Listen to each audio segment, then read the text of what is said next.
आज हमारे बीच दोबारा प्रोफेसर संजीव शर्मा, आपके परिचित मेहमान, आपके प्रिय मेहमान, आपके लोकप्रिय विवेचक, आपके लोकप्रिय विश्लेषक आज हमारे साथ शामिल हो रहे हैं और दोबारा आपको बता रहे हैं कि ये ब्लैक मनी क्या होता है। और हमने जो ये सवाल पूछा है कि क्या वाकई में अदानी और अंबानी का मतलब देश है। अगर मैं गलत हूं तो संजीव भाई दुरुस्त कर दीजिए। संजीव भाई, आपसे मेरा पहला सवाल है कि अगर मैंने ये कह दिया कि अदानी और अंबानी भारत हो गया है, ऐसा प्रतीत होता है, तो क्या यह गलत है? नमस्कार आशुतोष भाई या नमस्कार दर्शकों। ठीक है, मुझे खुशी है कि मैं आज फिर लगातार तीसरी बार आपके पास एक वीक में आ रहा हूं और लगातार मुझे एक ही मुद्दे के ऊपर अपनी बात रखने का मौका मिल रहा है।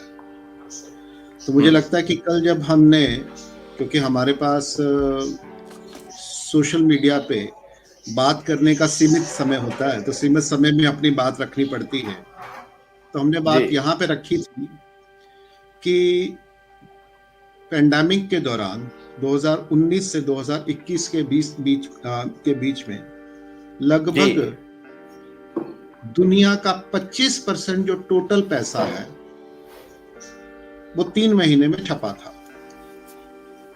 दुनिया का उसके माध्यम से परसेंट जो टोटल मनी है इस समय दुनिया में, अगर दुनिया की जो टोटल जीडीपी इस समय 100 ट्रिलियन डॉलर के करीब है, तो 2019 में ये लगभग 72 ट्रिलियन डॉलर के करीब थी। और जैसे ही पेंडेमिक हुआ तो 20 ट्रिलियन डॉलर का सहाय पैकेज अनाउंस किया गया। और वो 20 ट्रिलियन डॉलर आया कहां से? वो सारा का सारा पैसा छापा गया था, मुद्रित किया गया था, उसके नंबर्स डिक्लेयर किए गए थे। और मैंने कहा कि वो जो सारे के सारे जो पैसे को, आपको याद होगा कि डोनाल्ड ट्रंप ने जब पेंडेमिक की सिचुएशन आई थी, जब लॉकडाउन डिक्लेयर हुए थे, तो उन्होंने दुनिया के बड़े बड़े जो अमेरिकन उद्योगपति हैं, दुनिया के बड़े बड़े मल्टीनेशनल्स हैं, बड़े बड़े बिलियनियर्स हैं, उनको सबको इकट्ठा करके एक प्रेस कॉन्फ्रेंस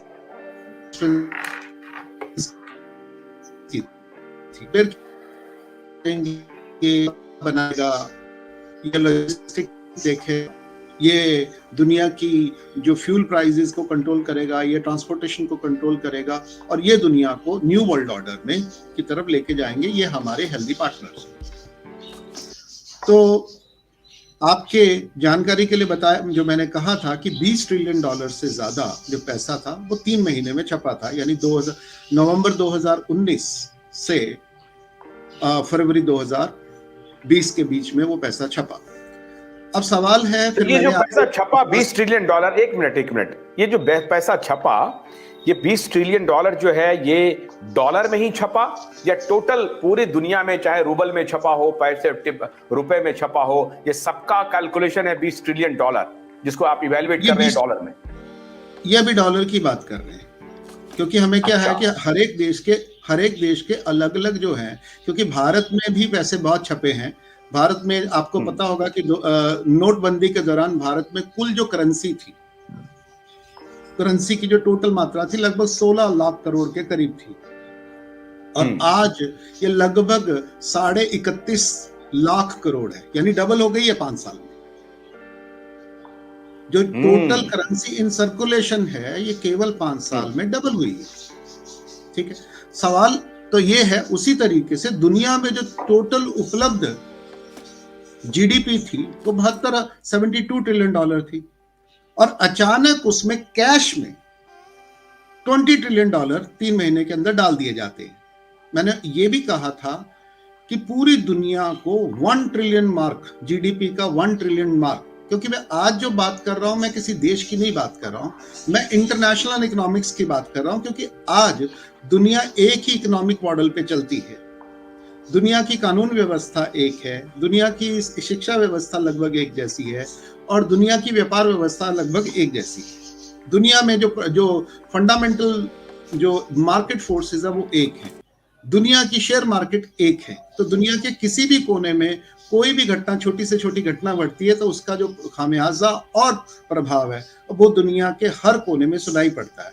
तो इसलिए अगर हमें ब्लैक मनी जैसे मुद्दे के ऊपर भी बात करनी है तो हमें अंतर्राष्ट्रीय या ग्लोबल संदर्भों में बात करनी पड़ेगी। और आजकल बिल्कुल हम और आजकल जो हमारे लोकप्रिय प्रधानमंत्री हैं वो बारंबार, ठीक है, चाहे वो लाल किले की प्राचीर से हो, चाहे वो पार्लियामेंट में हो, चाहे वो मीडिया में हो, वो न्यू वर्ल्ड ऑर्डर की बात करते हैं। तो जब हम न्यू वर्ल्ड ऑर्डर की बात करते हैं और उसमें भारत के स्थान को पहचानने की और सुनिश्चित करने की भी बात करते हैं, तो हमें पूरे के पूरे वर्ल्ड ऑर्डर में हम कहाँ खड़े हैं और वर्ल्ड की जो घटनाएं हैं वो हमें कैसे प्रभावित करती है, इसलिए समझने के लिए ग्लोबल संदर्भों को देखना पड़ेगा।